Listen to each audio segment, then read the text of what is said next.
Semua keindahan ini tumbuh dari nilai-nilai dasar yang dipegang teguh orang Minang sejak berabad-abad. Pertama, pandangan terhadap hidup. Falsafah dasarnya, hidui bajaso, mati bapu saku. Artinya, hidup harus memberi manfaat bagi sesama. Dan ketika meninggal dunia, meninggalkan nama baik serta warisan berharga.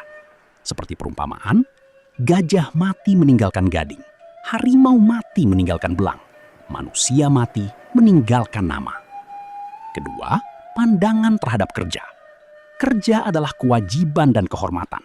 Pepatah mengingatkan, tahan hujan berani berpanas, begitulah orang mencari rezeki.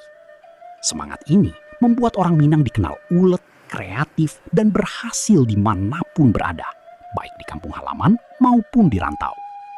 Ketiga, pandangan terhadap waktu. Waktu sangat berharga. Kita diajarkan, sediakan payung sebelum hujan. Gunakan masa kini sebaik mungkin. Pelajari pengalaman masa lalu dan persiapkan masa depan dengan matang. Keempat, hubungan dengan alam dan sesama. Alam adalah guru kita.